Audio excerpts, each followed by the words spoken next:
لحظه شیرین تدریس استاد آرامفر در خدمت شما هست. خب عرض سلام مجدد دارم خدمتتون.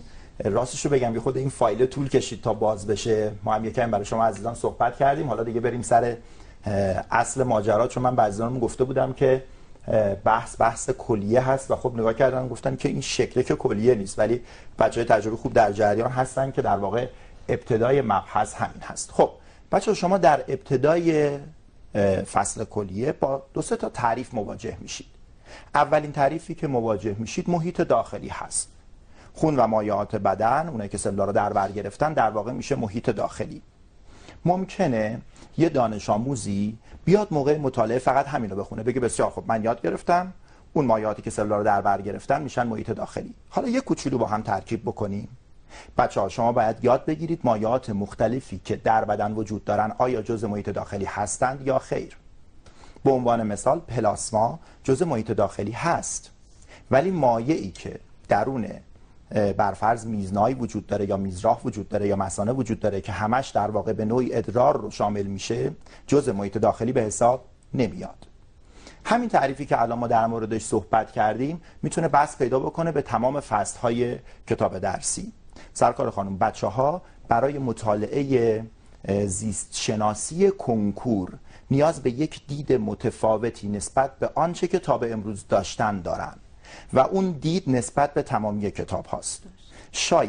شاید واقعا کاری که مجموعه ونوس انجام داده و این حرکتی که صورت گرفته در مورد تمامی دروس یک در واقع شانس بزرگی باشه برای عزیزانمون که این توانمندی رو پیدا میکنن قبل از اینکه همه کتاب ها رو بخونن تا بخوان ارتباط برقرار بکنن، این ارتباط رو به شکل برقرار شده در دیویدیا ببینن. درست. بنابراین اون چه که من خدمت شما توضیح میدم و اشاره های مختصری میکنم به طور کامل دقیق با توضیحات مبسوط و حالا با زمانی که ما زیاد داشتیم از طریق دیویدیا در اختیار شما عزیزان قرار خواهد گرفت یا شاید هم دارید و حالا الان دارید با من در واقع یه دوره میکنید. یعنی تمام قسمتایی که ارتباط داره خودتون دیگه گفتین توی مجموعه کامل بچه‌ها دیگه مجموعه پکیج کامله دیگه. بله. واقعیتش اینه دیویدی های من برای اینکه یک دانش آموز بیاد و اینو ببینه بعد بره امتحان نهایی بده، دیویدیوهای خوبی نیست. چرا؟ چون چند برابر یک نمره خوب گرفتن باید وقت بذاره. آنچه که من آماده کردم صرفاً دیدم نگاهم به یک دانش آموز کنکوری بوده. دقیقاً همینجوری تمام دانش آموزایی که تا الان پیش اومدن رفتن امتحان دادن، الان میام میخورن به کنکور میبینن اصلا کاملا متفاوته. این تفاوت‌ها هم باید خودشون ایجاد بکنن با مجموعه شما. تدریس خود این فصل بدون ارتباط شاید نیم ساعت بیشتر وقت نگیره. من فکر میکنم سال دوم ما 11 حلقه به اضافه یک الحاقیه، چون ما یه تغییر کوچولویی توی کتابای درسی داشتیم. اون تغییر رو من به شکل یک دیویدی الحاقی اضافه کردم و مباحث به شکل مختلف هست دیگه. حالا دوم 11 حلقه است، ما ژنتیک رو جدا داریم، در واقع گیاهی رو جدا داریم، سوم رو جدا داریم، پیش یک پیش دو. حتی الان اگه خاطرتون باشه یه قولی به بچه‌ها داده بودیم نکته و تستمون هم بیرونه. تنها چیزی که الان نهایی نشده در واقع همایشی هستش که ما برای کنکور 95 داشتیم که خب خیلی نزدیک بوده، توی ادیت نهایی هست، اونم ان شاءالله آماده می‌کنیم. شما همونطوری که دارید می‌بینید مواد زائد نیتروژندار حاصل متابولیسم پروتئین ها و نوکلئیک اسید ها هستن. من خیلی وقتا زمانی که دارم این تیکر رو به بچه‌ها درس میدم یه اشاره‌ای بهشون میکنم، میگم گاهی اوقات پیش میاد که شما این شانس بزرگ رو دارید که پدر بزرگ مادر بزرگ میهمان شما هستن. می‌بینید که مادرتون به پدر بزرگتون میگه برات برنج بکشم، میگه بله. بعد میگه روغنم یکم روش بریزم، باز دوباره پاسخ ایشون مثبته. ولی شما زمانی که میبینید ایشون داره خورشت رو میکشه میبینید گوشتا رو گذاشت کنار، بهش میگید پدر بزرگ چرا گوشت رو گذاشتی کنار؟ جوابی که شاید شنیده باشید یه عده از شما بهتون میگه که من اوریک اسید دارم، اوره دارم، اورم بالاست. چطوره که خوردن کربوهیدرات برنج و همینطور روغنی که مادر شما روی غذا ریخت اشکالی نداره، ولی گوشت خوردنش میتونه که پدر بزرگ رو دچار مشکل بکنه، به خاطر اینکه از تجزیه هر نوع ماده غذایی لزوما ماده زائد نیتروژندار به وجود نمیاد. به عنوان مثال برنج منبع غنی کربوهیدراته. خب کسی با خوردن کربوهیدرات در بدنش قرار نیست که اوریک اسید تولید بشه. لیپیدها هم همینطور. انواع لیپیدها هم در حدی که ما در کتاب درسیمون داریم و به کنکورمون میخوره، مصرفشون نمیتونه ماده زائد نیتروژندار بده. اما پروتئین ها و نوکلئیک اسید ها زمانی که تجزیه میشن ماده زائد نیتروژن دار تولید میکنن. بچه‌ها یادتون باشه گوشت یکی از منابع غنی پروتئینه. خب حالا این مواد زائد نیتروژن داری که به وجود میان به چه شکلی هستن؟ اول آمونیاک به وجود میاد، از همه سمی‌تره. حتما باید فرمولای اینا رو به خاطر بسپرید. الان آمونیاک همونطوری که دارید میبینید NH3 هست. اوره باید یاد بگیرید در ساختارش کربن وجود داره، سمیتش بسیار کمتر شد، پیوند دوگانه داره، دوتا نیتروژن، و اوریک اسید همینطوری که دارید میبینید یک ساختار حلقوی داره، کربن، پیوند دوگانه، و البته دارای یک حلقه 6 ضلعی، یک حلقه 5 ضلعی با یک ضلع مشترک هست. حالا به یه سوال من جواب بدید. میتونید بچه‌ها بهم بگید که از نظر ساختاری اوریک اسید به کدوم ماده شباهت داره؟ تو موادی که شما میشناسید یه خود فکر کنید. بله، اگر جواب دادید بازهای عالی دو حلقه‌ای آدنین و گوانین، پاسختون کاملا صحیح هست، به خاطری که اون بازهای دو حلقه‌ای هم تقریبا همچین ساختاری دارن. حالا نه از نظر تعداد اتم هایی که درش به کار رفته، ولی از این نظر که حالا ساختاری دو حلقه‌ای هستن و به هم دیگه از نظر ظاهر شباهت دارن، کاملا پاسختون صحیحه. بچه‌ها هر چقدر از آمونیاک میایم به سمت اوریک اسید، انرژی لازم برای دفع و پیچیدگی فرمول بیشتر میشه، اما سمیت و آب لازم برای دفع کمتر میشه. خب ما اینجا میگیم که ماهی ها بسیاریشون ماده دفعیشون آمونیاکه. از چه طریق؟ از طریق آبشش.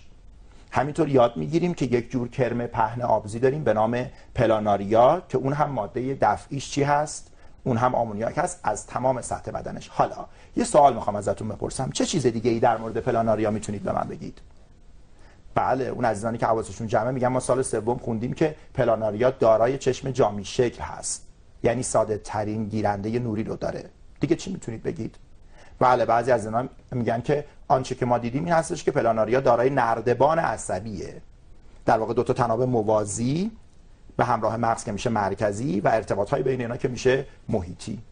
حالا یه خود دقت بکنید، چطوره که به جایی که از من بپرسن پلاناریا ماده دفعیش چیه، بگن ماده دفعی جانور دارای چشم جامی شکل نسبت به ماده دفعی مثلا فیل سمیت بیشتری داره. حالا الان جمله‌مون به خاطر یه ترکیب کوچولو جمله قشنگتری شده و به کنکور نزدیکتره.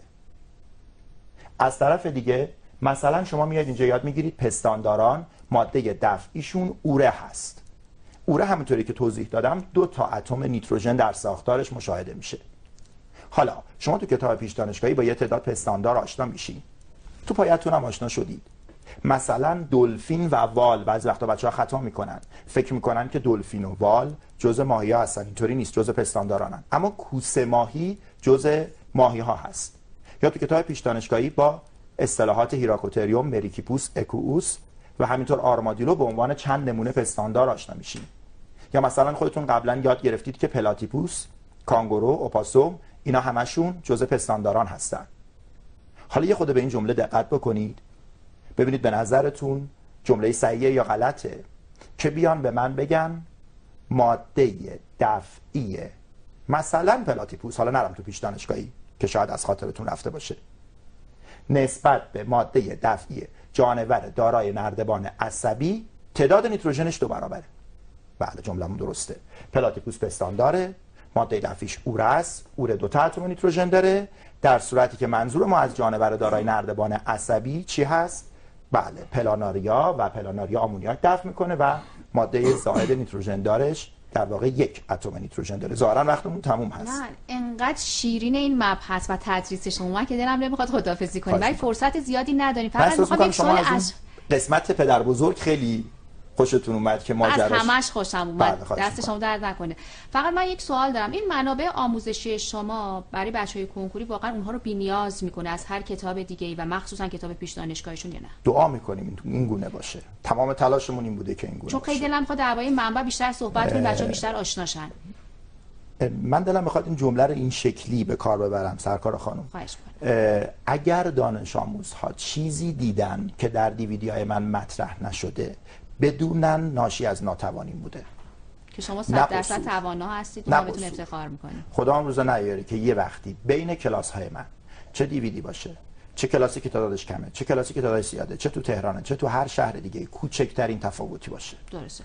ما همه توانمون رو گذاشتیم که همه چیز یکسان باشه. مثلا بچه‌ها در پیامک‌ها کلی از شما تشکر کردن. فقط من می‌خواستم خیال بچه‌ها راحت شه که با خیال راحت از این منابع استفاده کنن. آنچه که می‌بینن همه ی توان مهدی آرام‌فر. بله. خدمت شما عرض شود که بچه‌های عزیز لطفاً اول کتاب درسی، دوم مشاهده DVD. موقعی که DVD رو مشاهده می‌کنید اون کلیدواژه‌هایی که اون لغاتی که براتون مهم هست رو یادداشت بکنید و بعد از اون برای خودتون بازگو کنید، نه اینکه هی مرور کنید. و بعد از اون تستنی خواهشم اینه از روی تانک دارید تست میزنید، هر 50 سوالی 40 دقیقه وقت بگیرید، از اول شروع کنید و یادتون باشه مهمترین سوال آخرین سوال است. تانک شده حدود 1000 صفحه ولی واقعا فوق العاده است. دست شما واقعا فوق العاده است. ان شاء الله که موفق باشید بچه‌ها. درود بر شما.